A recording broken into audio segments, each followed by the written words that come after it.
here in Spring Hill that for the past 40 years, they have been reenacting the Civil War, the Confederate Civil War, and in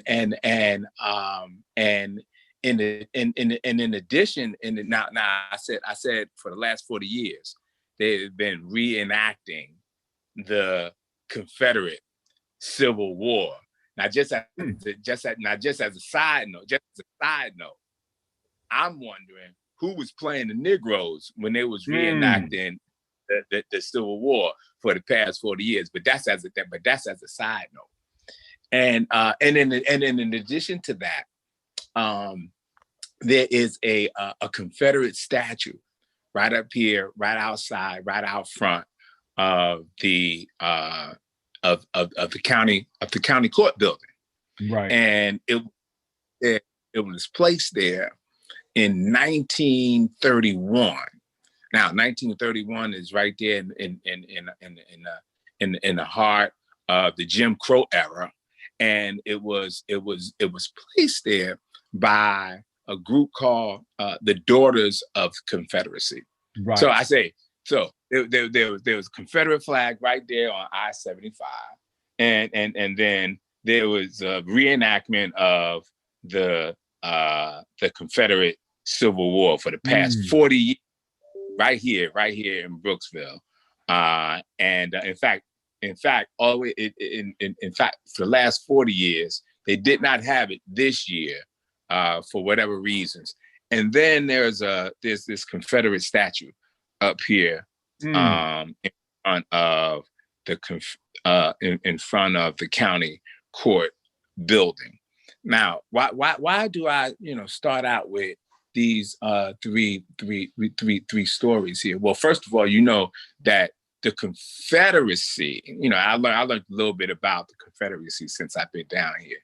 The Confederacy was a war where they fought for state rights. State rights included the right to own slaves, and that's and basically that's what the Confederate war was about. And just this year, the Black Coalition of Hernando County had a demonstration. They had a demonstration up there in front of the court building in July, and someone was arrested there with a machete, draped in a Confederate statue, in a Confederate flag, and so recently, there have been several meetings. Some pastors have come together. Several pastors actually have come together to talk about what to do and what should be done with the Confederate statue. Well, one of our evangelical brothers suggested that they put up a statue of this guy, this reverend, this pastor called Pastor St. Clair, who was murdered for marrying an interracial couple. He performed the ceremony. He performed the ceremony. Okay. So one of the suggestions was to put a statue of him, up there, along with the with the Confederate statue, and that was from a white evangelical pastor. A Black pastor, and it was just interesting. Right here from Brooksville, right in the town of Brooksville, did not said, I'm not going to say no names, but he said that he did not want to even talk about the statue, that he didn't want to talk about the statue. He didn't want to have no dealings with it. He didn't care what they did.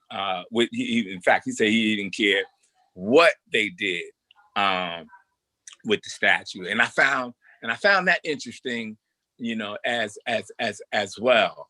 In that here you have in 2020 a Confederate statue right here in Brooksville. You have one pastor who wanted to put another statue up there called, Pastor of St. Clair. Right.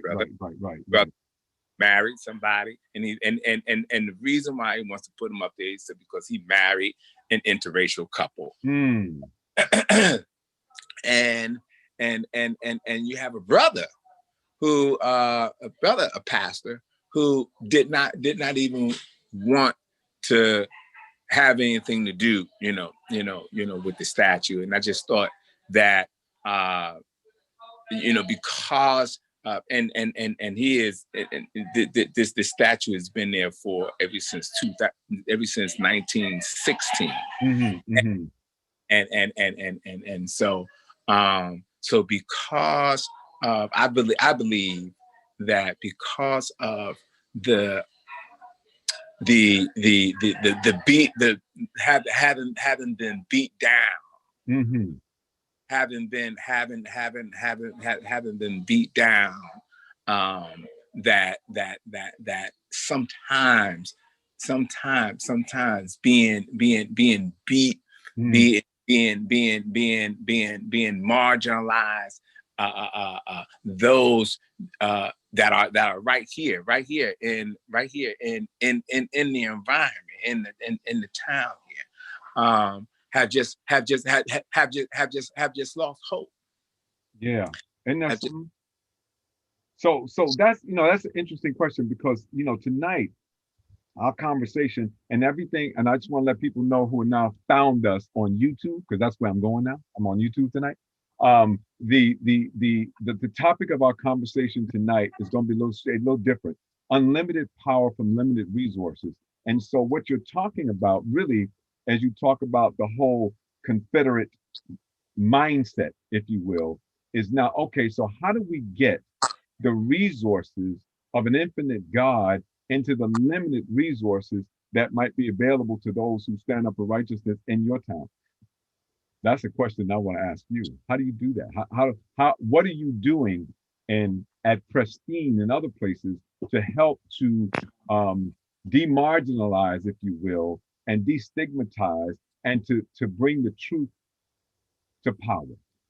Well, one of the things that we learned that we had to do, and this is getting to know your community, is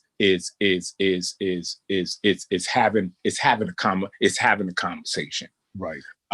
We have opened our doors right there at Pristine Spring Hill Baptist Church. Began to have a conversation.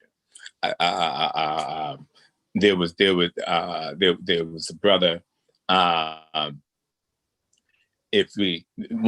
Someone has said that if there's nothing that really cannot happen over a cup of coffee and something to eat.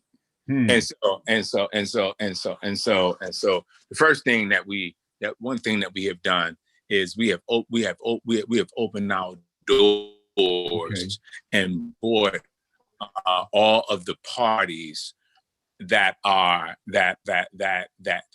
anything to do with the statue, have anything to do with the county property up there, and bring everybody, to the table, and let's talk. How's that Let, gone? I let's mean, let's let's has let's it let, been, have they been receptive to that?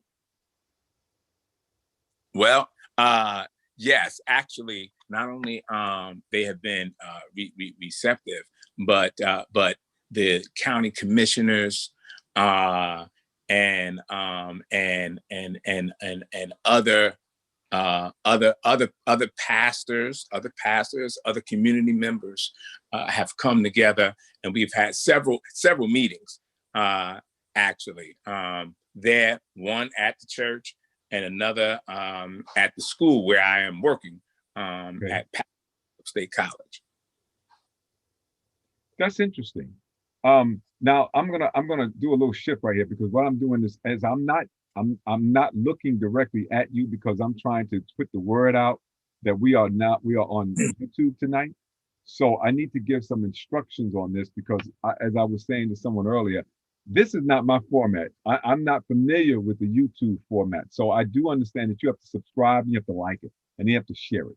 Okay. Now the question I'm gonna ask, and so if you give me a moment, M, and I'm gonna come back to you because I want to stay with that conversation. But let me read the article because I want to set up the audience for what we're going to talk about tonight, so that they can likewise join us in conversation. So I'm going to read the article tonight, and that article can be found for those of you who are watching.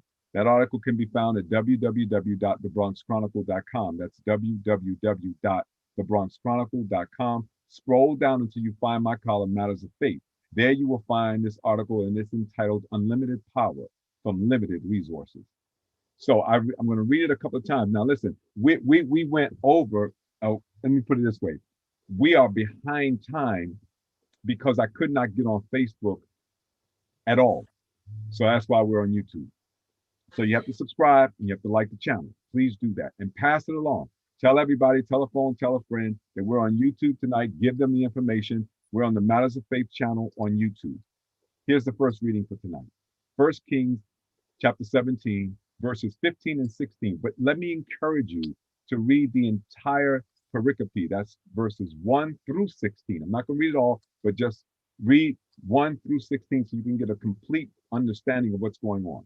Okay? So she went away and did according to the word of Elijah.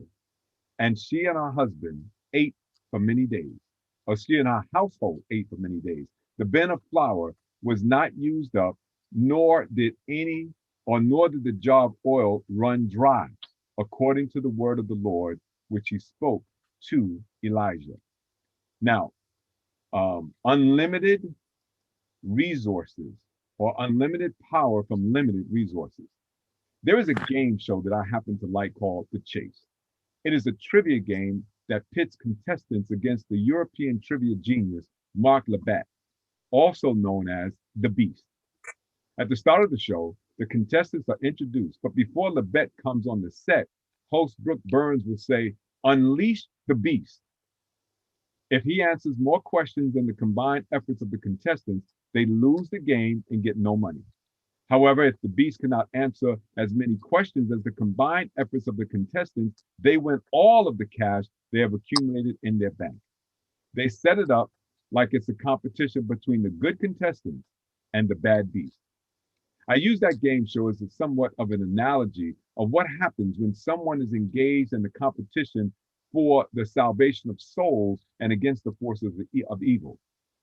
Just as the contestants on The Chase have studied and prepared themselves for their challenge, those who are commissioned by the Lord have been supernaturally prepared for the battle. They have spent time with the Lord in prayer and meditation, studied the Bible, fasted, and have assembled themselves together that they might strengthen each other. The major difference between the competition found in the game show The Chase and the challenge encountered by the disciples of God is the Beast is unleashed in their lives by the limitations or lack of resources available to them. And it might be a drought in their finances, a lack of proper medical coverage, an inadequate salary, a dysfunction in their relationship, the sudden death of a loved one who did not have the resources to pay final expenses or to take care of their children, or any of these or a myriad of other circumstances may have them feeling like the Beast has been unleashed in their lives and the chase is on. in your power and your limited strength, you may not have the ability to outpace the beast, but there is a power that is available from an unlimited source that can defeat the beast and give you victory. Elijah shows how obedience to the call and the direction of God in your life unleashes unlimited power, even from limited resources. After he declares that there would be a drought throughout the land, the Lord instructs Elijah to go to the brook Cherith, a flowing river that was soon going to dry up. The vegetation around it would wither and the animals will scatter. Yet the Lord sent him with the understanding that he would drink from the brook and ravens would feed him there. Afterwards, the Lord sends him to Zarephath, a city on the Mediterranean Sea, where he is told to link up with a widow who would feed and house him. Interestingly, she had nothing more than a handful of flour and a little cooking oil, just enough for her and her son to eat their last serving of unleavened bread before they died. Elijah followed the Lord's instruction and was given water from a dried up brook, food from the mouths of scavengers, meal from a handful of flour, and unlimited oil from a cabinet jar. The widow shows her obedience to the will of God and shares her last with the man of God. She and her son were fed until the drought was over. The Lord's unlimited power provides from limited resources.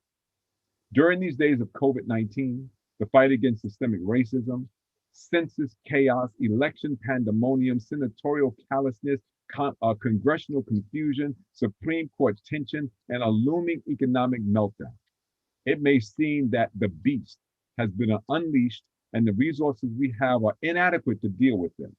We might feel like we are losing in the chase. But rest assured, there is a power and there is never a lack from the source of everything. Our God has unlimited power and brings everything we need, even from limited resources. Whenever the Lord leads, he feeds. Wherever he leads, he feeds. Where he guides, he provides. He has unlimited power to bring all we need from limited resources. Okay, that's the first reading for tonight, guys. And I thank you for being patient with us tonight. We've had some technical difficulties, but that happens. But nothing on God's green earth is going to stop us from doing God's work on his earth. So here's the question that I asked tonight. This is the question that I'm posing to you, my listening audience, in addition to asking you to please share this link, like this link, subscribe to this link, and then show this link. Share it with as many people as you possibly can. Please do that because that's how it works on YouTube. But here's my question for you to ponder tonight, and I want you to answer this question. In what ways does our level of faith inhibit the Lord from demonstrating his unlimited power from our limited resources? Let me ask it again. In what ways does our level of faith inhibit the Lord from demonstrating his unlimited power from our limited resources? My guest tonight is Reverend Dr. Emory Ailes, the pastor of Pristine Spring Hills Baptist Church in Spring Hill, Florida, a very close colleague and friend of mine. He was an associate minister at the historic Convent Avenue Baptist Church, but he's here with us tonight to enlighten us because one of the reasons that I think the Lord placed him on my heart when this topic came up is because he planted the church. He started the church. And anytime you start a church, you have to have a level of faith and a level of confidence that says to you that this is possible because you're starting from nothing. And then he didn't do it in New York where he was from. He went to Florida and began a church, a land where he was not known and did not know. But the Lord sent him there. So I kind of thought about it when I thought about Elijah. Say, go down by the brook of Cherith. I'll make sure that you're fed, and I'll make sure that you get some water down there. And then when things dry up, I still got something planned for you. But he's been flourishing with you and working through you right there in Spring Hill, Florida, at Pristine Baptist Church. So here's my question. You started talking about when we started our conversation about some of the climate that was taking place there at in Spring Hill. And what's the other town that you mentioned to me? Brooksville. Brooksville. Yeah, Brooksville. Okay, and so in Brooksville, because of this, because of the statue that was erected in 1831 of a Confederate officer, and now all the contention that goes on because of systemic racism and the what we're doing and dealing with that. So I want you to go back to that illustration you were giving us and talk about that. And now that we've read the article from the perspective of God providing unlimited power from limited resources. Well, definitely. Well, we planted right out in front of 14391 Spring Hill Drive. That was our first Mm-hmm. our first address there, and our first address was right out in front of a UPS store in the parking lot. The Lord. We did not start out, in the building. In fact, when I graduated from Drew University, I was actually candidating in New York. I thought that I was going to be pastoring right there, in Harlem, Right. but no. The Lord sent us down here, 14391 Spring Hill Drive, right out in front of the UPS store, in a tent. That's all we had. That's all I had was a tent. The Lord said, "What do you have in your hand?" I looked around, and I had a tent, and my wife and I, we began. Right out in front of the UPS store, preaching the gospel there. On the street, in a parking lot. On the street, in the parking lot. And we stayed there for about 4 weeks, and then we went from right outside in front of the park, inside of Beef O'Brady's, right inside of Beef O'Brady's, before Beef O'Brady's began to start opening up. We were in there, worshiping, and we stayed there for about a year or so, and then we moved down the street, down 13241 Spring Hill Drive, right inside of the youth center of Hope Community Bible Church, and that's where we are right now. Okay. Right now. And so the Lord has been sending folk our way. But this is the thing about this is that when getting back to the Confederacy, the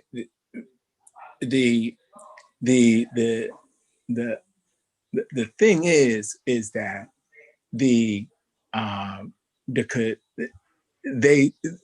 Confederacy is fighting still holding on to value that they feel is though a part of their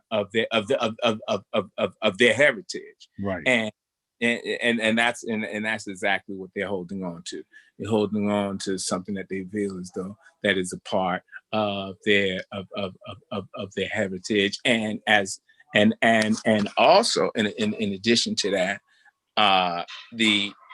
which then still causes the friction between others who don't feel that very same way. Now that's interesting you should say that, because a lot of people in Florida, I know a lot of them, and certainly you are one of them, who are not native Floridians. And so, you go down there, and so you you become like the outsider. Um, you're not quote unquote the native Floridian. And so those who are trying to hold on to that culture can see you as an interloper. This is true. This You is know, true. how you can't come in and tell us what to do. This is we this is our home, not your home. This is our home. This And is so true. and so and so, you trying to create problems. We're trying to maintain something, and you're trying to create problems for us. And of course, there's been what we call the remigration movement, where people have remigrated from the north back down to the south where they came from. Yes, And sir. even some people who happen to be of the same culture Hmm. resent it. Hmm. Hmm. Brother, brother, you hit the nail right on the head there. You hit the nail right on the head there. In fact, um, they call us carpetbaggers. Yeah, yeah. Carpetbaggers. That means that means that we come down here with our carpets in our Mhm. in our suitcase. Right, right, right, right. You don't belong here. And Yeah. many times they make you feel that way. You don't belong here.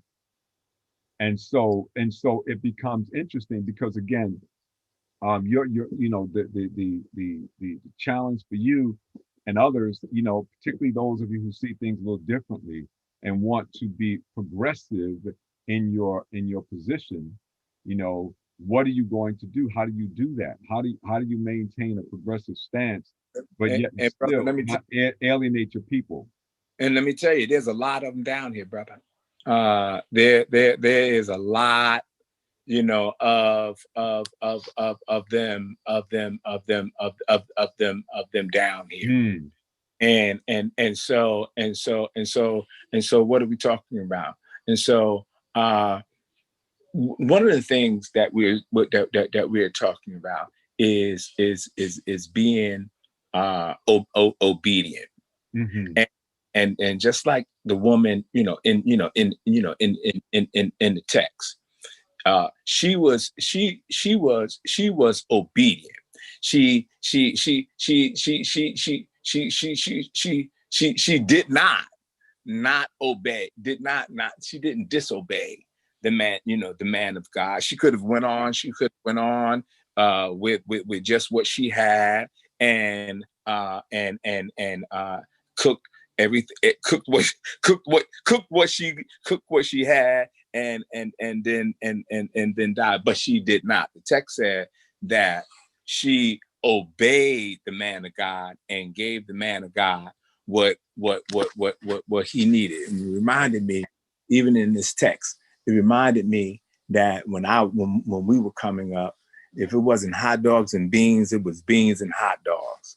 And my grandmother, she worked 2 jobs for 2 years, and her last job that she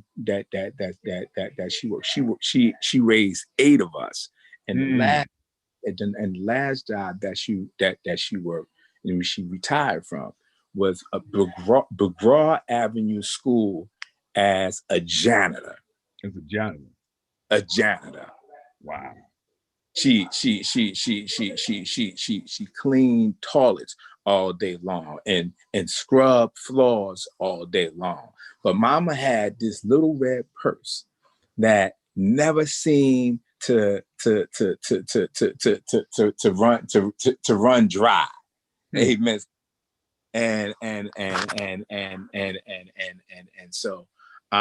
And she reminds me, of that woman in the text. She was an obedient woman. She was the Hmm. dean of Calvary Gospel Church, and like I said, she raised 8 children, uh, uh, uh, uh, scrubbing floors for a doctor's office, and Hmm. and cleaning toilets, and in McGraw Avenue School. All 8 of her kids also, well, my dad died when I was 6.5 years old.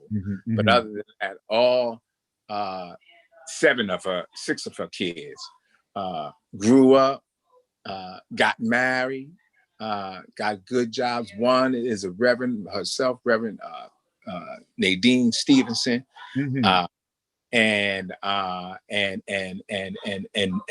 doing, quite well. But it all came from a woman who, like I said, she worked 2 jobs for 10 years and retired from McGraw Avenue School as a janitor, as a janitor. Wow. But off that janitor job, she was able to raise all of her her children, all of her children and me. Wow. Wow. So her talk about bringing power out of limited resources. Single mom, you said 8 children? Yes, sir. Single mom, 8 children, janitor, working at a school. She got a son with a doctorate degree, another daughter who's a minister. You didn't tell me about the rest of them, but I would imagine that they've not embarrassed her. Not at all. It's amazing. It's amazing. It's amazing. It's amazing. It's amazing. God can take little and make it into much when you put it into his hands. Oh yeah. Oh yeah. Oh yeah. Absolutely. Absolutely. Absolutely. Absolutely. Wow. It's interesting. I think I just finally got things like kind of together. So I'm sharing this now on Facebook. It's on YouTube. So let me tell you my YouTube folks what you need to do. A, you need to share it. B, you need to subscribe to it, and you need to like it. That's important. That's how it works on YouTube. You've got to subscribe, and subscribing, you got to like it, and then other people can learn about it. So please do that. Telephone, tell a friend, let them know that we're on the air tonight on YouTube. I apologize to you. I just could not get on Facebook. I did nothing that I did. I just couldn't get on. And so, I have to bring my brother back when I have my full capacity again, because this is not fair to him, because he's not getting my full audience participation because of some technical difficulty. That's not fair. But I did notify everybody, all the different groups I'm a part of, that we're on YouTube tonight. I gave them the link. So prayerfully they'll join in, and they'll share it as well. But I just found out that you can actually share this broadcast on Facebook. So I just put it on both of my Facebook pages, so they're there. So let me give them a question that they can begin to respond to, because if they respond to the question, at least I know I can engage them in conversation, and I'll know that they're with us. And that's important to me. I want to know that the audience is with us, because I've never lost them like this before. This is unusual to me. So here's my question tonight, everybody. It's my question tonight to you. And you know how to do this. You can simply make a comment on your Facebook, and I'll be watching it. I'm keeping an eye on it. But the question I'm asking tonight is simply this: in what ways does our level of faith inhibit the Lord from demonstrating his unlimited power from our limited resources? In what ways does our level of faith inhibit the Lord from demonstrating his unlimited power from our limited resources? Now, Dr. Ailes has mentioned something about his mom, and I want him to talk a little bit more about that, because I want him to talk about, from his perspective, how his mom allowed the Lord to work through her to bring unlimited power from limited resources. So I'm gonna make you answer the question. So I'm gonna turn it to you. Well, mom, well. One thing I know that she was a praying woman, and I believe that that was the source of her strength and the strength and the strength of her life. I remember I know a song. that says, yesterday is gone, but tomorrow it may never never be mine. Lord, for my sake, help me to take one day at a time. Yes, sir. Yes, sir. Yes, sir. Yes, sir. And that was one of her favorite songs that you would hear her sing throughout the day. But yeah, she was a praying woman, and I believe that's exactly what helped her get her through all of those years. I told you that my dad passed away when I was 6.5 years old, it's something that you should say something about that in your article there because when in fact she passed away. He passed away when I was 6.5 years old. But 2 or 3 years before that, she also lost her mom and her brother in a fire in 1963. So she had just lost her mom and her brother in a fire in 1963, and then in 68, 69, she loses her firstborn son, and so she was left there to raise seven children. Now my grandfather, depending upon who you ask,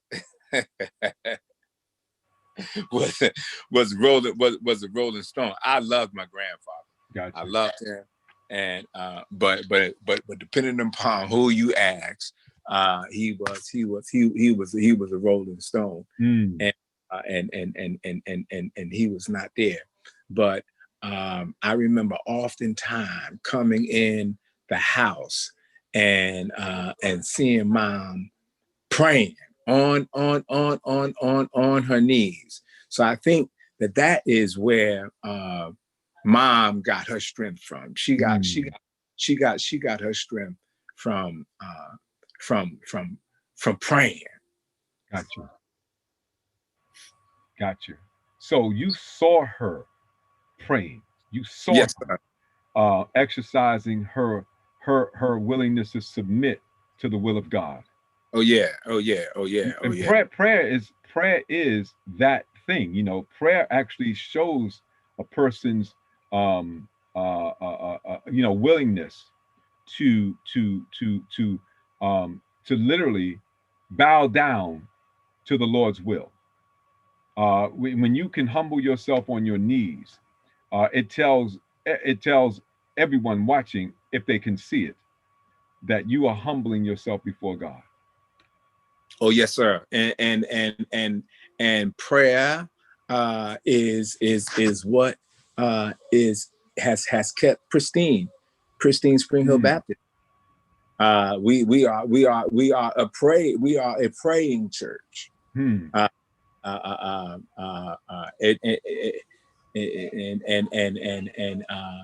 And we believe in the power of going to the throne, taking it to the Lord in prayer. See, but that's a good thing, because I think the old saying is that a church that prays together stays together. Yes. Because the question becomes, well, where's God in all of this? Yes. Where's God in all of this? And once you get God in all of that, then we know we've got something going on. Yes, but without submission to the will of God, we've got nothing going on. Absolutely nothing.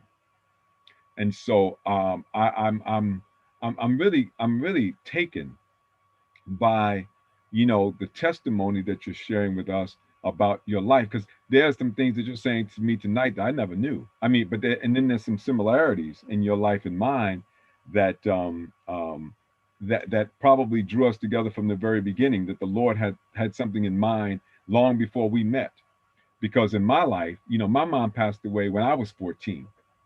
Mm. So Mm. and my dad was home, so it was mom and dad. But Mm. dad was a worker, worked hard. He provided for the family. But then mom died suddenly. She wasn't sick, she just dropped dead, literally. And then 5 years later, my dad died. So to a large extent, well, not to a large extent, to the very fact of the matter is, all of my adult life has been without a mother or a father, because they both were deceased. 14 and 20, that was it. So Mm. whatever it was, whatever they deposited into the reservoir that is my life, Mm-hmm. that's what I had to drink off of for the rest of my life. Mm-hmm. So I've been Mm-hmm. drinking from the fountain that they poured into me when Mm. when I was a child growing up and an adolescent. Because I just really turned 20. So Mm-hmm. in my Mm-hmm. young adulthood, if you will, not even of legal age, because if legal age is 21, I really wasn't legal at the point. Mm-hmm. 18, you could go into a Mm-hmm. bar and have a drink. Well, that was good for me because I drank. But but other than that, Mm-hmm. it was providing through limited resources. Mm-hmm. And then when mom had passed, there was a space and time, because mom was a stay-at-home mother. So when she was no longer there, then who takes care of the house? Mm-hmm. Mm-hmm. Mm-hmm. So there was a Mm-hmm. challenge there. And of course, we had good family. My aunt came and lived with us. Mm-hmm. Now she happened to be, my father's cousin, and she was dating my mother's brother. So we kept it all in the family. But she came and lived with us because she was there at the house pretty much all the time anyway, because her and my mother was so close. And so she came and lived with us, but she wasn't mom. I mean, she didn't clean like my mother. She didn't cook like my mother. And so, but it was different. But trying to maintain some of the same things, she came. She sacrificed her own life. She gave up her apartment and said, "I'm coming to live with you, and I'll be here as long as you want me." Told my father, "I'll be as long as you need me," which is Mm-hmm. interesting. So talk about providing supernaturally and from limited resources. Mm-hmm. I lived through that for sure. And what you're telling me is that you did too. And then the Lord takes you down to Florida and say, "Okay, I want you to go through that all over again." Yes. Now Yes. you got a different one, but it's the same thing. Yes. Depend on me. You got to Mm-hmm. depend on me. Mm-hmm. Mm-hmm.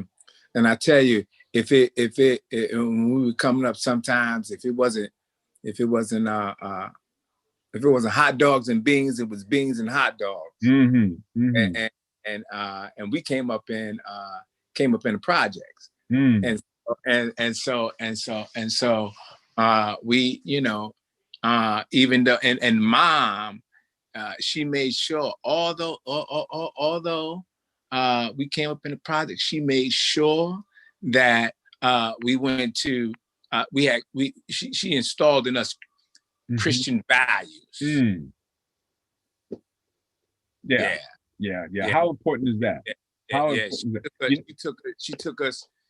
She made sure we went to Christian camp every summer. Mm. And all day Saturday, Sunday, we would stay at Calvary Gospel Church, and Wednesday night Bible studies. And so, Mm. but there was an instilling there of Christian values. Mm-hmm. Mm-hmm. What's interesting, and I think this is important to mention, that all of those things the Lord allows us to experience, the instilling of all these values that we pray will manifest and continue to direct and guide children to be faithful, and not just children, but people as in whole. But there's no guarantee that you're going to stay on the path of righteousness That's throughout your right. life. That's right. That's You right. know, that droughts Well, come sometimes because of what you do, not because of what God does, but because of what you've done. You create a drought for yourself. well, Anything well, like well, that? let me speak to that then. Let me speak to that too. Let me speak to that because she did the best that she could. Mm-hmm. That did not stop me from getting in trouble. Mm. Yeah, and that didn't stop me from running the streets. Mm. No, that didn't stop me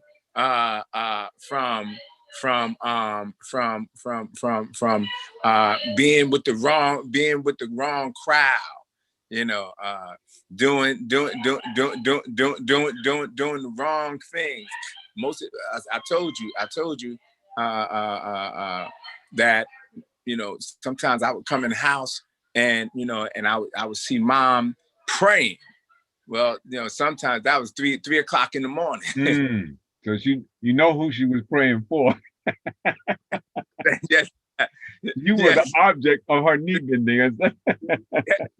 yes, sir, yes, sir, yes, sir, yes, sir. And so, uh, you know, yeah, yeah. There was times when, I began to, to smell myself. Yeah, yeah. Uh, and yeah, in fact, I left home when I Mm. was, was 16, in 16 and a half, and yeah, so You know, it's interesting. I was, and by the way, let me just say this to you. I know some people are finding us on YouTube, and they can chat. So let me ask the question that I want you guys to look at. I want you to really follow us. I want to involve you in this conversation. You know, you can find the article on unlimited power from limited resources at www.thebronxchronicle.com. www.thebronxchronicle.com. Please make sure that you subscribe and that you like the YouTube channel. You have to do that. Please subscribe and like it. And then I'm going to ask this question. In fact, I'm going to share my screen with you so that I'll know that you're looking at what we're looking at. I want to make sure that you see what it is that I'm looking at so that you're clear about what we're trying to do and what we're trying to get you to respond to. All right. So the question that I'm asking tonight is simply this: in what ways does our level of faith inhibit, restrict the Lord from demonstrating his unlimited power from our limited resources? That's the question tonight. Let me ask it again. In what ways does our level of faith inhibit the Lord from demonstrating his unlimited power from our limited resources? That's the question. That's what I want you to respond to. That's what I want you to type. That's what I want you to share with me tonight. Tell me what the answer is to that. That's how I want you to respond to me tonight. In what ways does our level of faith inhibit, restrict, hold back, constrain the Lord from demonstrating his unlimited power from our limited resources? See, what I'm arguing is that he can do it, but we have to let him. He can do it, but we have to let him. If we don't let him in, he can't do it.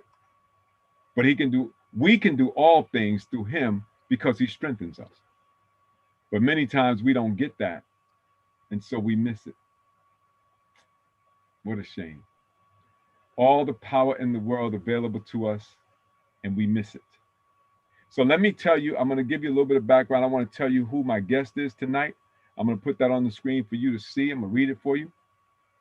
Dr. Ailes is the founder and pastor of Pristine Spring Hill Baptist Church in Spring Hill, Florida, where he has served for the past 7 years. Prior to his prior to his founding of Pristine, he served as an associate minister at the historic Convent Avenue Baptist Church in the village of Harlem in New York City in these United States of America. He has served as an adjunct professor at Pasco Hernando State College and for the past 6 years. By the way, he's also a certified paralegal, a title that he has held for the last 21 years. Dr. Ailes has been married to the lovely Minister Regina Ailes, serving together in ministry for 12 years. They are the proud parents of two God-fearing children, Tawana Edwards and Emery Ailes IV, and grandparents to Deanna Abigail Regina Thurston. He earned his Master of Divinity degree from Alliance Theological Seminary in 2009, and then went on to obtain his Doctor of Ministry degree from Drew University with a concentration in behavioral modification in 2012. He describes himself as a humble servant of the living and loving God, interested in and minding the things of God with a concentration on community and economic development of his kingdom. My guest tonight is Reverend Dr. Emery Ailes. I guess that would be the third, isn't it? Because if your son is Yes, the sir. fourth, that makes you the third. Now you're the Yes. second. You're the second third I've had on in 2 weeks. I- Last week I had Joseph Hogue I'm having the trouble third, hearing you. and so this is quite interesting that now I have 2/3 on my show tonight. How wonderful is that? That is just great. I love it. I love it. I love it. So yeah. And go ahead, Todd. so when we came down, even when we came down, we came down kicking and screaming. It wasn't that we came down. I did not, come, willingly. Like I thought, I was going to be pastoring a church in right there, right there in Harlem. But we came down, and we came down actually 5 times, and the sixth time where and most of them times, all 5 of them times, it was down in Tampa. Mm-hmm. But the sixth time we found a house here, and we purchased here.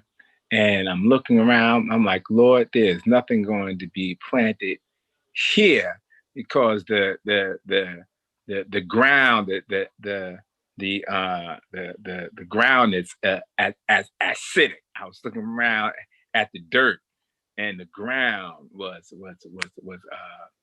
acidic, and the very first thing the Lord told me to do was to go out, right out, and he had me go out. He said, "Go out under this tree," and and and and and I went out in front of this tree where this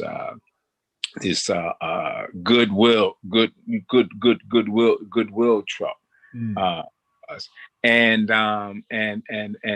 did not do anything there, but it was right across the street there, and outside of the UPS store, where we had planted, and that in of itself, like I said, I had a tent. We had right out. We was right out there, in front of the UPS store, for 4 weeks, and got involved with the Nature Coast Baptist Association, and did a needs assessment of a 50-mile radius there, and just learned the culture here, and learned that as uh, uh, as Confederacy, is concerned, that um, most of most of the area, around after uh, uh, just looking at it and seeing, what is here. Most of the area is of a it is of a Christian. We are in the Bible Belt. Mm-hmm. Yeah, most of the environment here in Spring Hill, and in Brooksville, Mm-hmm. is You moved away from the camera, by the way. Come over, back over a little bit. There you go. Okay. I'm sorry. That's okay. Yeah. So we are, in the Bible Belt, and so they still they believe in Christianity, and they believe in the Lord. So so they say. So and like I said, these people, they still have the Bible right next to the Confederacy. Mm-hmm. So that is, it's part of their culture. It's interesting because again, I think when we first started the chat, we talked about the Confederacy, and we talked about the way they want to hang on to that heritage, that lineage, somehow or another, thinking that we are actually more than one nation. Mm. We are one nation under God, indivisible, with liberty and justice for all. And somehow or another, we've got to get back to allowing and helping others to see the commonality in our heritage, that the Civil War should have brought us together, unified us, and not taken us apart, not destroyed us. You see what I'm saying? So that's quite interesting, that you now see that, that now this kind of ugliness is kind of showing up again. So again, talking about the resources that are available to you, you talked about getting people together and talking about it, sitting them down at the table and having discussion. And I think that's the power of God working from limited resources, getting people to come together, to sit at the table, to hear both sides, so that reconciliation can take place. Talk again about how's that working for you, and what resources you're gathering in order to, quote unquote, build this fire. Well, the first thing that does is it allows for both sides to be heard. Mm-hmm. It allows for both sides to be heard. It's one thing when there's one person or one side that has a side, and is the only the only side that's being heard. But this allows both sides to be heard, and that's where we are right now. The other thing, after uh, being heard, going back to the text, it allows not only being heard, but then after being heard, then there's a need then to move forward and to put something in action. And that's the other thing that is happening right now. I have I've learned more about the Confederacy in the past 7 years than I've known, all of my life.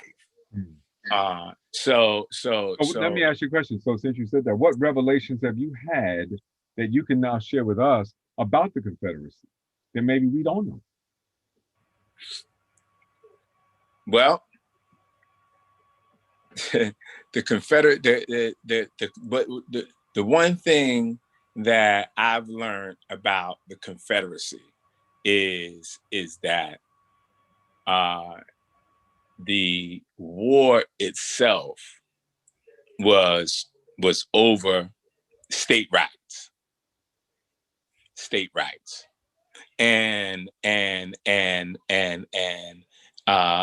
it was the Southern states that states' rights was that they wanted they did not want slaves to be counted. They did not want slaves to be counted. And I'm glad you brought up the Census Bureau and also the vote. People ought to get out and vote. Mm-hmm. And you need to vote like your life like your life depends on it. Like your life depends on it. And so but that's what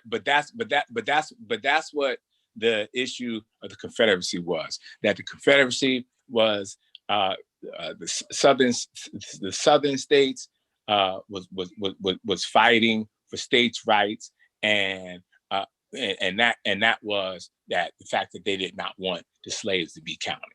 Well, let me see if I could get correct. Just add something to that.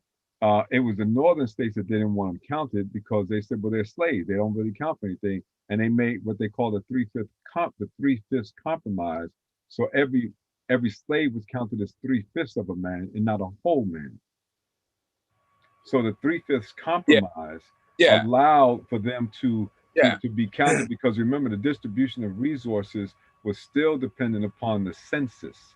And so they wanted their numbers to increase so that they would get more federal dollars coming into their area.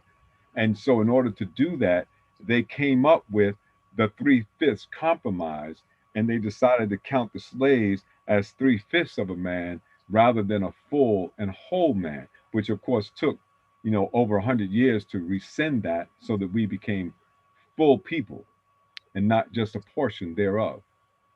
And that there in of itself, anytime that you have marginalization, any time that you have contumely, anytime that you have separate but equal, Plessy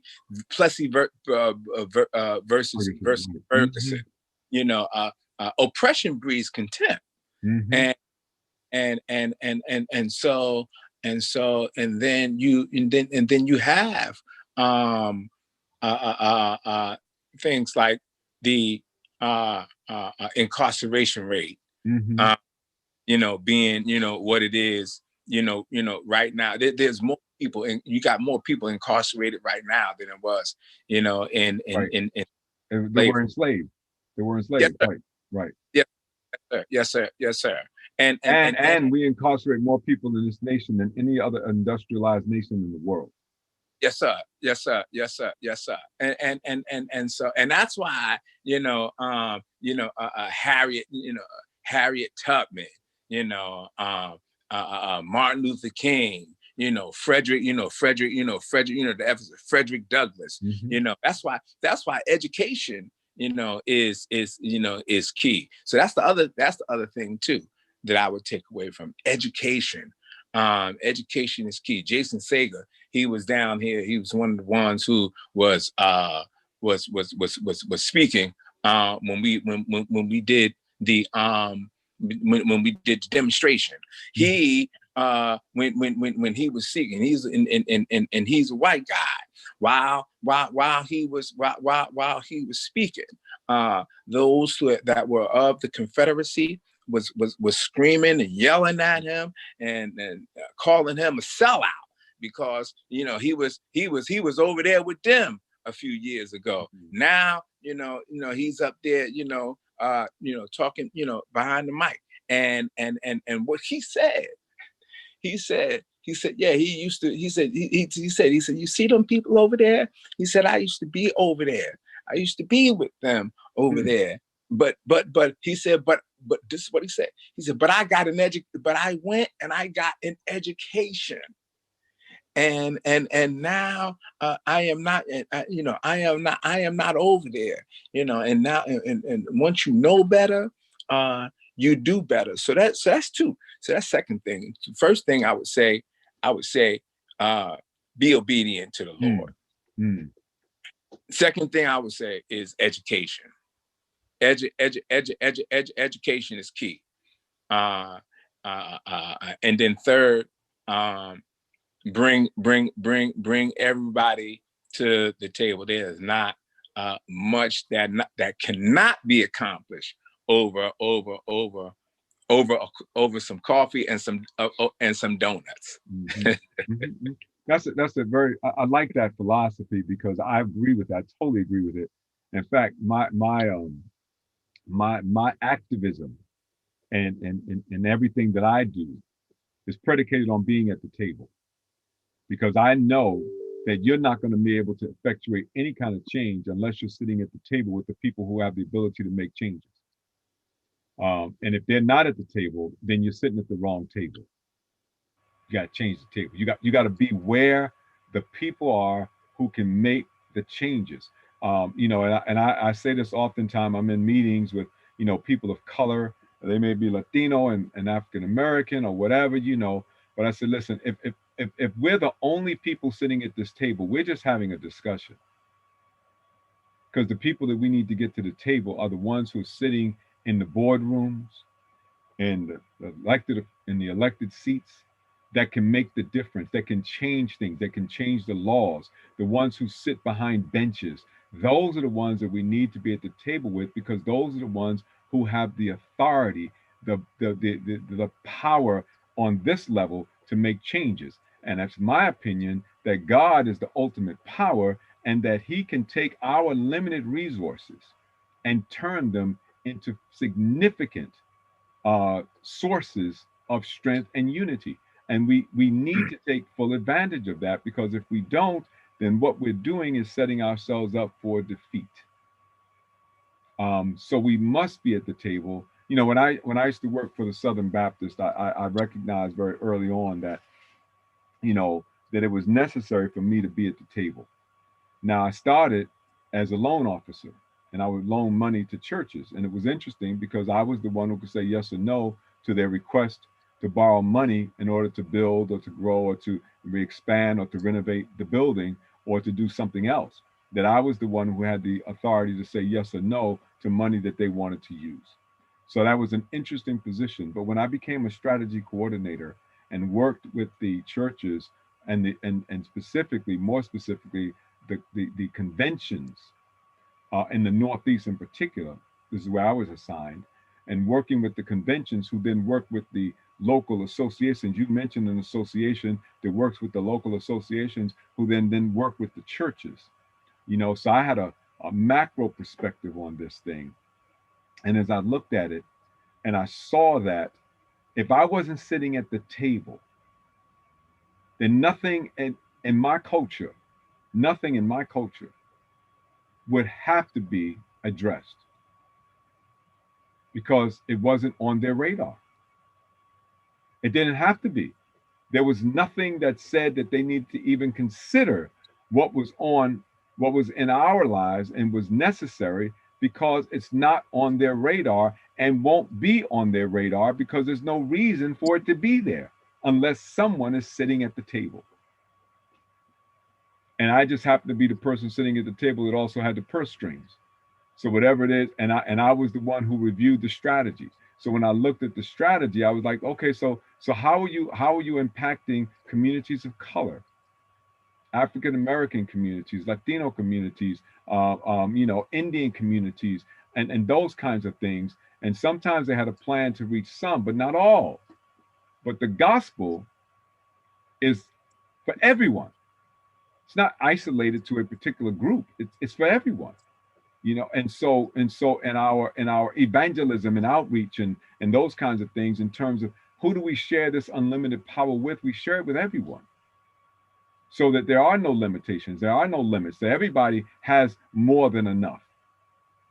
And if we do that effectively, then of course we can become the people that God says, if my people, which are called by my name, shall humble themselves and pray, seek my face and turn from their wicked ways, he says, then I will hear from heaven. Why? Because the angels will shout. Look at what's going on, because the Bible says there's more rejoicing in heaven over one that rejoices, or there's one that repenteth over 99 just ones. So if all of those people decide to turn from their wicked ways, then that means that there'll be a party going on in heaven. And the Lord can't help it here, because the angels will be crying out, hallelujah, look at the people, look at the people. So he'll hear from heaven, because heaven will cry out. It's like the rocks will be crying out, that the heavens will cry out, because God's people have turned to him. And I believe that we're God's people, called for a particular purpose, called for this reason. And we've been placed in America for a particular purpose. Just like, if you will, Moses, when he was in the wilderness, wandering around, and his father-in-law came and told him, when he was trying to judge everything, he said, what are you doing? That doesn't make any sense. And then later on, he told him, he said, Moses went back to him and said, he said, listen, father-in-law, listen. Why don't you lead us through this wilderness? Because you have vision, you can see. You can lead us through this wandering that we're doing. You know where you're going. This priest of the Most High God, this man who knew the Lord, was in relationship with him, served him, understood who he was. Moses said, show us, lead us. You know what the brother said? This Ethiopian brother, Ethiopian man, because his wife was Ethiopian, right? It makes him an Ethiopian. He says, no, I'm busy. I got things to do, places to go, and people to meet. I ain't got time to mess around with you. so he didn't do it. And they wandered around the wilderness for 40 years. So we've got to know that we have something to share. We've got a gift that God has given to us that's supernatural in nature, but it's for everyone. And so you down there in, in Florida, trying to get the Floridians to take another look at what the Confederacy really means. And you've got to come up with the way, through the infinite source of power, to be able to serve it to them in a way that they receive it. Not just accept it, but really receive it. I don't have an answer for you, but I got a proposition. And the proposition is that you find that way. Because in finding that way, I believe we bring our nation back together, maybe for the first time in history. One of the ways is through prayer. The second way is through education. And the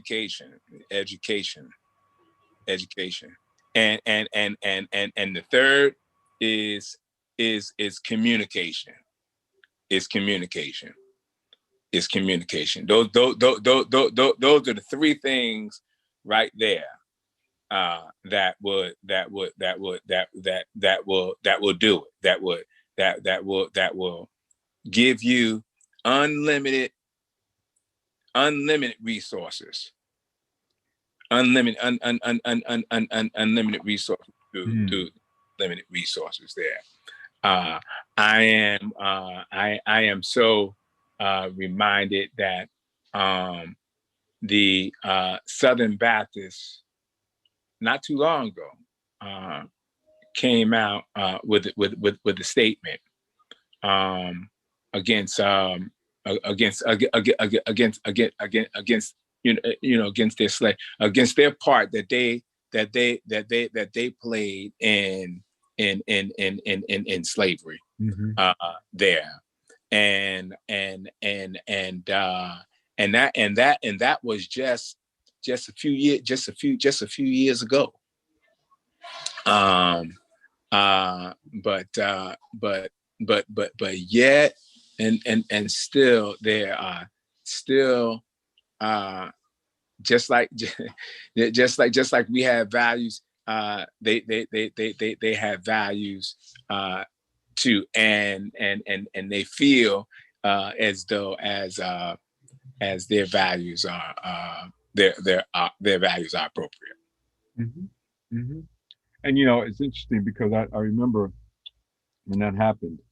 It was the ERC, and I can't think of what it means, but it's their lobbying arm that fights in Washington for the things that they stand for. And the president, Russell, I can't think of Russell's last name, but he made the statement that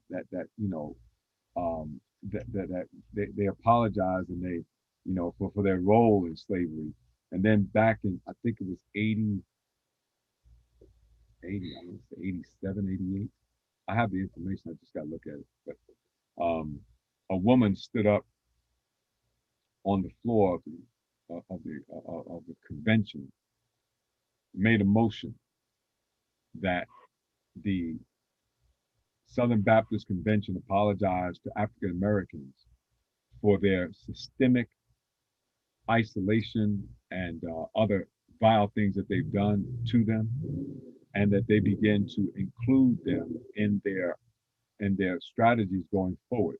And what I mean by that, well, it was 1898, 1888, 1898, 1899. There was an African American church in, I think it was in South Carolina, that wanted to become Southern Baptist. They were Baptist church. They wanted to become part of the Southern Baptist Convention. And they applied. And they were told, you can be a Baptist, but you'll never be a part of Southern Baptist because we don't have blacks now. And we don't have any, well, they didn't use the word black, but we don't have any blacks in our convention. And so they started the National Baptist Convention USA, Inc. That's how I got started. They gathered with some other churches, and they founded that movement, that thing. And so they're the largest body of black believers, Protestant believers in the nation, because they would not allow them to come in. So now this statement that was made in the 80s opened the door. And so now, if I'm not mistaken, there's about there's a few thousand black African American churches that are part of the Southern Baptist Convention, which is a good thing. Which is a good thing. I think that's a wonderful thing. They're there, and they're making a big dent. But and they also opened the doors financially and began to work with to help the schools that they had established in the the National Baptist Convention to get back on their feet. And they also opened the door for people who, such as myself, National Baptist by my home church, to work for the Southern Baptist, that they could employ them, because they said that they had done such wrong that they wanted to make amends. So I was one of those ones who benefited from that, even though I was affiliated with two churches, one of which was a Southern Baptist church, but the other was not.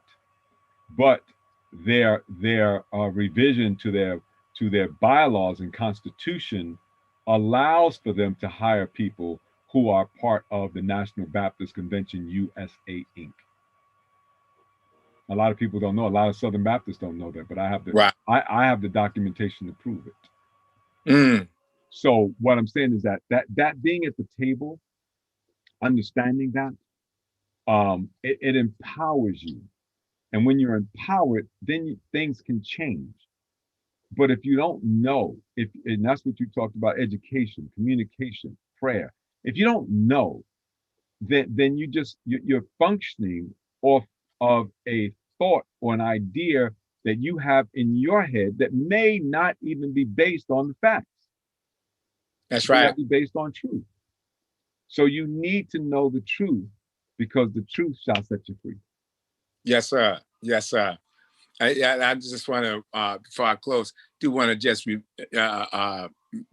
remind, go back to the fact that Jesus Christ, when he was born, he was not, he was not born in the palace.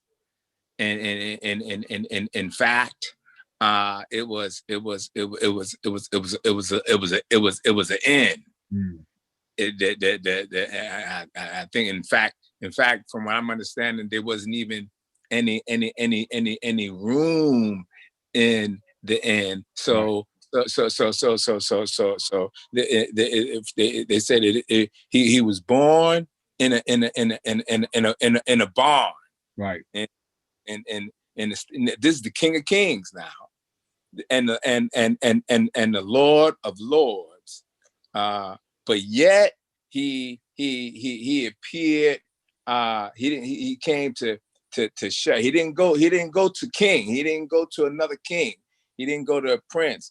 But he appeared to shepherds in the field, and even as he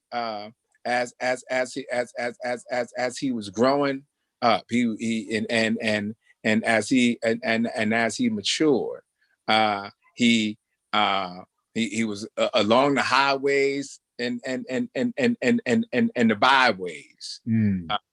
Yes, sir. Yes, sir. Yes, sir. Yes, sir. Yes, sir. There were two groups at his time, that was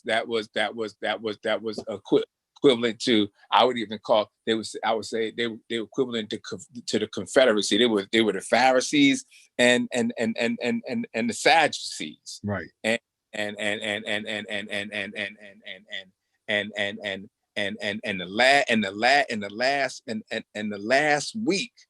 last week, they in the beginning of the week they were singing hallelujah, hallelujah. But at the end of that week, they were talking about crucifying him, Mm-hmm.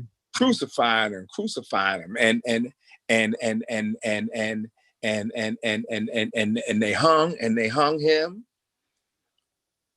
They hung him on a cross on Friday. And they murdered him, all because they that he called himself, that he said that he was the King of Kings, and he was the Lord of Lords, and he stayed dead all that day Friday and all that day Saturday. But my Bible says that early on Sunday morning, he got up, and he got up with all power in his hand. No, that the grave couldn't keep him, couldn't keep him bound.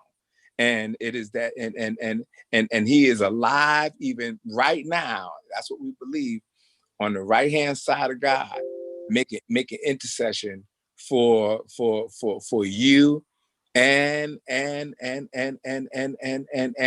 me. Absolutely. That is so well said. I'm grateful that you said it, because sharing that is phenomenal. Thank you for doing that. You mentioned him being in the stable. He was also laid in a feeding trough. So he came from humble beginnings, and from that limited resource, he brought everything. The God that we serve is a God of everything, and it doesn't matter how limited it looks or may appear. Mm-hmm. God is still the source of everything, and God doesn't need anything to do everything. In fact, I heard someone say, I think it was Miles Monroe, said if you met God on the corner of nowhere, on a street called Never, and you shook his hand, you'd be shaking hands with everything Mm, because he is everything. mm, He is the Alpha and the Omega, the beginning and the end, the first and the last. mm, All of that, and a bag of chips, and a mm, bag of chips. But mm-hmm. I want to thank you, man. I really do. I want to thank you for being a part of this show tonight. And I really I apologize to you because for the technical difficulties, we were That's not all able right. to broadcast the way we normally do on a Monday night and with the audience that we normally address. And so I apologize to you. But let me share this with you. I don't care what my subject is next week. You're going to be one of my guests next week if you're available All right. because I really want you to come back and get the full impact of what Matters of Faith actually does and what and the audiences that we reach. But more than that, you've got a wealth of knowledge, wisdom, and understanding that I want my audience to get. And so I want to make sure that you come back. So mark it on your calendar. Next week, whatever other guests I have, you're going to be one of them because you can speak to whatever topic we bring. It doesn't really matter because you're a man of many gifts. So it doesn't really matter. Tonight was the All night that right. I thought that it would be perfectly suited for you. But next week is going to be perfectly suited already because the Lord just puts in my heart that you're going to be here next week. Now, next week, I'm almost sure that the Lord is going to speak to me in a different kind of a way and going to say to me that we need to do something around the election. I'm just feeling that in my spirit. So I had some folks on before talking about the election and what we need to do, and it was a very diverse panel of people. I think I want to bring them back and talk about that, and bring you back, and also so you can bring in, the conversation about the Confederacy and all of the things that we have to deal with in order to bring people to the table and get them to make some adjustments in their life. So I want you to do me a favor because I have to personally take a 2 minute break, but I want you to give some final remarks and take more than 3 minutes. Okay? Sure. Okay. So do Well, that well, and well, watch my screen just disappear. well, I bless you. And thank you so much for having me here. It has just been a great time. We've had an excellent time here. And I thank you for doing this as well. Because even this right here, this is something that evens the playing field, matters of faith. On YouTube, Matters of Faith, on Facebook Live. It just evens the playing field. Technology today and being able to get online and share the gospel, share the word, and share this is just phenomenal and awesome. We are located at 13241 Spring Hill Drive, Spring Hill, Florida 34609. Our telephone number is 352 515 4849. That's 352 515 4849. Thank you so very much, brother. I You're really welcome, appreciate man, and thank you for sharing that it. information with everybody so that they're aware of who you are, where you are, and what you're doing because that's so important. And we need to make sure that we are a part of each other's lives, and that is to say, not just you and I, but as a whole, we need to make sure that we are part of each other's existence and sharing with each other so that we can help each other to grow and to become the very best that they can be. So please reach out and touch bases with Reverend Dr. Emery Ailes and give him some encouragement and some support. The 7 year mark in anything, even in church planting, is significant. It's significant. It's a number of completion. And he's completing that. He's done that. He's been there 7 years. So encourage him. Let him know that you're praying and do pray with him. Pray for the pristine Spring Hill Baptist Church. Make Yes. sure you put Yeah. that on your prayer calendar and Yeah. pray for them so that they can provide the services and provide the leadership that is Mm, so desperately needed. We need to mm, make sure we do that. mm. Please do that. Please do that. Please do that. Please, ma'am. Please, sir. It is critically important that we show ourselves. Let God be seen as mighty and strong. I put something on your screen for you to see. It is information about our sponsors and advertisers. Please govern yourselves according to that information. But let me then, I want to share with you a few closing words. And again, thanking my guest, Reverend Dr. Emory Ailes, who will be with us again next week. So just remember that. But I just want to give you some closing remarks. It's interesting. I don't know if you know this name. I'm sure you do, but I just want to share it with you. Ralph Waldo Emerson said, Mm-hmm. most of the shadows of our life are caused by our standing in our own sunshine. Mm. Most of the shadows of this life are caused by our standing in our own sunshine. Mm-hmm. There is never a lack from the source of everything. Our God has unlimited power and brings everything we need, even from our limited resources. Remember the show I mentioned in my article, The Chase? Well, just like the contestants who on their own might not have the knowledge to outpace the beast, but their combined intelligence might have a chance. In your own power and your own limited strength, you may not have the ability to outpace the beast of limited resources.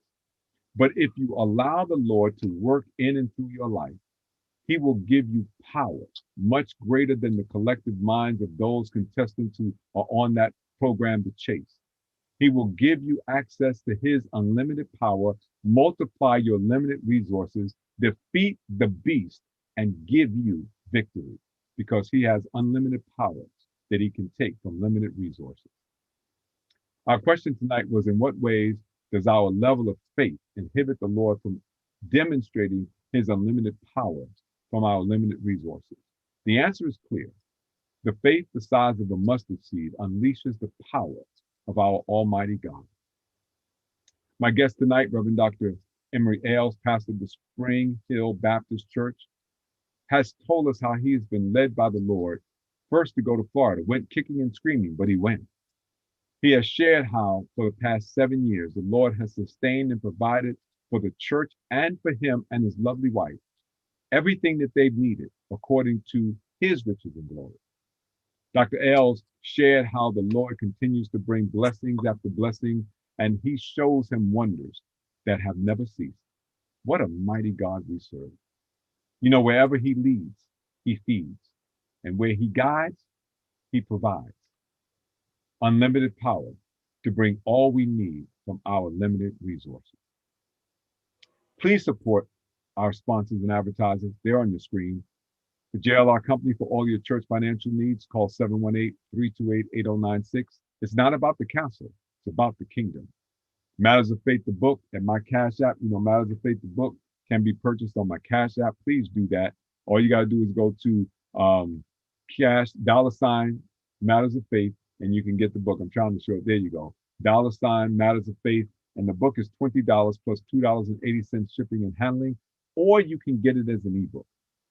If you get it as an ebook, all you have to do is use that link that you see on the screen, that smashwords.com.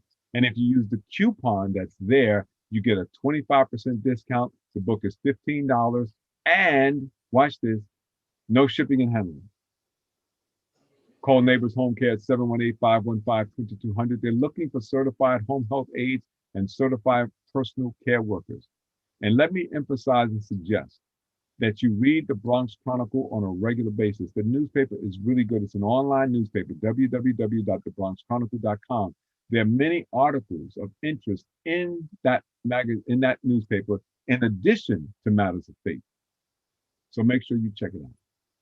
Since the pandemic hit and systemic racism has become a central issue, every single episode of Matters of Faith has addressed the issue with different and from different perspectives.